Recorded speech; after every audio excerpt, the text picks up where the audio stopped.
आज मंदिर के बाहर लिखा हुआ एक खूबसूरत सच पाया। लिखा था, अगर उपवास करके भगवान खुश होते तो इस दुनिया में बहुत दिनों तक खाली पेट रहने वाला भिखारी सबसे सुखी इंसान होता। इसीलिए उपवास अन्न का नहीं, विचारों का करे। इंसान खुद की नजरों में सही होना चाहिए। दुनिया तो यहाँ भगवान से भी दुखी है। The taste of India podcast, जिसका सार विभिन्नता में एकता है, जहाँ भारत की सांस्कृतिक विभिन्नता को हम स्वादिष्ट व्यंजनों के माध्यम से एक सूत्र में बांधेंगे। इस कुकरी शो से अब आप बिना कंप्यूटर या बिना किताब छुए फोन के माध्यम से अपने ही किचन में इन स्वादिष्ट रेसिपीज को सुनते हुए बना सकते हैं। इन रेसिपीज को आप हमारे वेबसाइट thetasteofindia.com पर भी पढ़ सकते हैं। नमस्कार, the taste of India podcast के इस नए एपिसोड में मैं पूजा और मैं दिलीप आप सबका हार्दिक स्वागत करते हैं।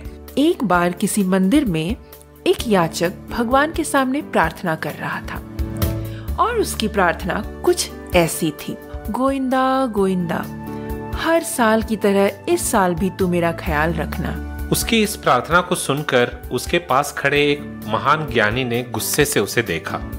फिर उसके करीब जाकर उससे कहा, अरे मूर्ख, भगवान को सही नाम से तो पुकारो।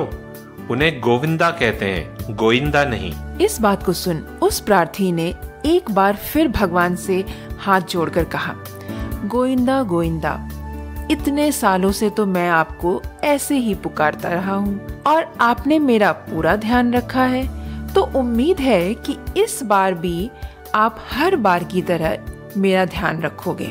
कहकर उसने ज्ञानी के तरफ देखा और वहाँ से चला गया। उस ज्ञानी व्यक्ति को अपनी भूल समझ आ गई थी। उन्होंने सोचा, जब भगवान को आपत्ति नहीं है तो और किसी को क्यों होनी चाहिए। भगवान को जिस किसी भी नाम से उनके भक्त पुकारें या फिर जैसा भी वो अपनी भक्ति व्यक्त करें, इससे किसी को क्या फर्क पड़नी चाहिए तब जब भगवान को वो स्वीकार्य है। तो दोस्तों, भक्ति भगवान को पसंद आनी चाहिए और वो भक्त जिस तरीके से भी पूजा क्यों ना करता हो, जिस तरीके से भी प्रार्थना क्यों ना करता हो, उससे किसी और को कोई फर्क नहीं पड़नी चाहिए और उसके लिए कोई रूल्स भी नहीं होनी चाहिए, है ना पूजा? बिल्कुल सही। तो इसी बात पर बढ़ चलते हैं हम अपनी अगले पड़ाव पर। बढ़ चलते हैं क्योंकि भूखे पेट भजन ना होवे। बिल्कुल सही कहा। तो देखते हैं फिर आज हम क्या बना रहे हैं। मतलब आज हम बनाने जा रहे हैं एक चटनी। तो दोस्तों, ये चटनी से पेट तो नहीं भरेगा मुझे पता है, बट ये चटनी जो है हम आपको आज इसलिए बता रहे हैं क्योंकि हम श्योर कि आप भी मेरी तरह, इनफैक्ट हमारी तरह चाट बहुत ही पसंद करते होंगे। और चाट बनाने के लिए 2-3 चीजें ऐसी होती है जो बहुत ही कॉमन होती है। तो अगर आप बाहर का चाट ज़्यादा पसंद नहीं करते हैं और आप चाहते हैं कि घर में ही आप अच्छे से चाट बनाएं और ढेर सारे चाट खाएं, तो उसके लिए 3 चीज़ों की ज़रूरत होगी और वो 3 चीज़ें हैं चटनी। जी हाँ दोस्तों, तो आज मैं जो आपको बताने जा रही हूँ वो है इमली की चटनी और अगले ही पॉडकास्ट में हम आपको फिर से एक दूसरी चटनी के बारे में बताएंगे। तो इस तरीके से हम क्या करेंगे कि आपको चटनी कैसे बनाते हैं, कौन सी चटनी चाट में यूज़ की जाती है, वो हम बताने वाले हैं। और उसके बाद हम आपके सामने लेकर आएंगे बहुत सारी चाट की रेसिपीज। तो स्टे ट्यून्ड, सुनते रहिए the taste of India podcast को। Right Dilip? That's right. But before we get on to today's recipe, a quick message from our sponsors. The fantastic history of food is a wild and adventurous journey through history, telling all the stories you never learned in school. It doesn't simply tell you food origin stories, but rather it dives into those truly bizarre moments in history where food was at the forefront. The show covers stories like the time a Swedish king tried to kill his prisoners by forcing them to drink coffee, or when people believed that eating tomatoes could turn you into either a witch or a werewolf. It's a fun storytelling podcast all rolled into 15 to 20 minutes episodes, the perfect length to listen to on your commute to work. So join Nick Charlie K as he explores cheese riots, exploring chocolate bars, and how not one or even two, but 3 different men have, at one time or another, pushed a peanut up a mountain using nothing but their noses. Listen to the show on your favorite podcasting platforms. And now let us look at today's recipe and the ingredients for the recipe. तो आज की इस recipe को बनाने के लिए हमें चाहिए होंगे इमली आधा कप, पानी 2 कप, 1/4 कप जो है गुड़, आप यहाँ पर ऑर्गेनिक जैगरी का ही इस्तेमाल करें, 3 tablespoon sugar, half teaspoon लाल मिर्ची पाउडर, 1/4 टीस्पून अदरक का पाउडर, 1/4 टीस्पून जीरा पाउडर, नमक स्वाद अनुसार। यहाँ पर मैंने यूज किया है ब्लैक सॉल्ट का, आप अपने स्वाद अनुसार इसमें डाल सकते हैं, बट मैंने यहाँ पर तकरीबन 1.5 टीस्पून डाला है, तो ये बिल्कुल करेक्ट रेशियो है। बट आपको अगर लगता है कि इसमें थोड़ा और डलेगा तो आप डाल सकते हो। So the ingredients for today's recipe are half cup tamarind, 2 cup water, 1/4 cup jaggery. We've used organic jaggery for this recipe. 3 tablespoon sugar, half teaspoon red chili powder, 1/4 teaspoon ginger powder, 1/4 teaspoon cumin powder, salt as needed. We've used black salt here and we've used about 1.5 teaspoon of black salt. But it is entirely up to you. You can use salt as required. तो आइए देखते हैं कि इस recipe को बनाते कैसे हैं। इस रेसिपी को बनाने के लिए हमें एक सॉस पैन लेना है जिसमें कि हम डालेंगे 1.5 कप पानी, यानी कि 1.5 कप पानी डालेंगे और साथ ही साथ हम उसमें डालेंगे इमली और उसके बाद एक उबाल होने तक इसको हम कुक करेंगे और उसके बाद गैस बंद कर दें और इस मिक्सचर को बिल्कुल ठंडा होने दें।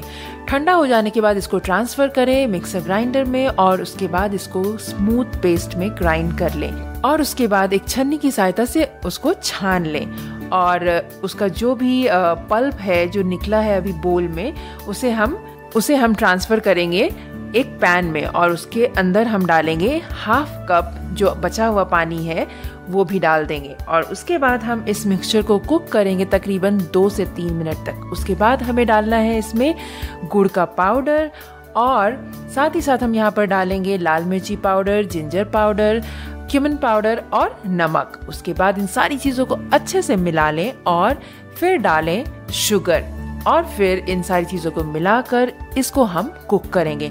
आप इसको कुक तब तक करेंगे जब तक कि आपको जो कंसिस्टेंसी है जिस तरीके से आप प्रेफर करते हैं वैसी कंसिस्टेंसी ना हो जाए। मैंने यहाँ पर कंसिस्टेंसी जो है थोड़ा सा पतला रखा है क्योंकि जब आप चाट में स्प्रेड करेंगे इस चटनी को तो वो स्प्रेड करने में बहुत आसानी होगी और सही रहेगा। तो आपकी मर्जी, आप अगर इसको थिक बनाना चाहते हैं तो आप उसको और थिक कर सकते हैं। तो इस तरीके से हमारा इमली का चटनी तैयार है। आप इसको स्टोर कर सकते हैं रेफ्रिजरेटर में तकरीबन 2 वीक तक। So the method of preparation for tamarind chutney: in a saucepan add 1.5 cup of water and the tamarind and bring it to a boil. Once it comes to a boil, switch off the flame and let it cool down completely. Then transfer the cooled tamarind water along with the tamarind to a blender and grind it to a paste. Then use a strainer and remove all the discards. Then transfer the tamarind water to a pan and to this add the remaining half cup of water. Then mix everything well and cook for about 2 minutes. Now to this add the jaggery. We've used organic jaggery powder here. Now add the red chili powder, the ginger powder, cumin powder and the salt and combine everything. Then add sugar to it. Mix well and then cook till the consistency is slightly thick or as you prefer. We've kept it a slightly thinner consistency here, but it is entirely up to you what kind of consistency you would want to keep. Now switch off the flame and let the chutney cool. Your tamarind chutney is ready to be served. It stays good in the refrigerator for about 2 weeks if it is stored properly. तो दोस्तों है ना बड़ी ही आसान सी recipe, तो आप भी इस रेसिपी को ज़रूर ट्राई करें और जैसा कि मैंने कहा हमारे अगले पॉडकास्ट को सुनना ना भूलें क्योंकि हम एक और चटनी रेसिपी के साथ आ रहे हैं। दिवाली आ रही है तो चाट तो बनता ही है और चाट बनाने के लिए इन चटनी को तो बनाना ही पड़ेगा, तो जरूर सुनिए हमारे आने वाले पॉडकास्ट को। And don't forget to visit thetastesOfIndia.com for the printable recipe card, the show notes and the step-by-step instructions on how to make this recipe. And if you have any questions or comments, you can always post your comments in there and we will respond to it there. The Taste of India podcast is available on pretty much all podcasting platforms, including Spotify, Apple Podcasts, Google Podcasts, Stitcher, Carvaan 2.0, Amazon Prime Music, JioSaavn, Gaana, and the OTT platform Epic On as well. So pick your favorite platform and give it a listen in there. That is all that we have for this episode. We'll be back again the next week with another tasty recipe and an interesting story. Until then, keep listening to the Tastes of India podcast. This is goodbye from Dilip. And goodbye from Pooja. You all have a wonderful rest of the week.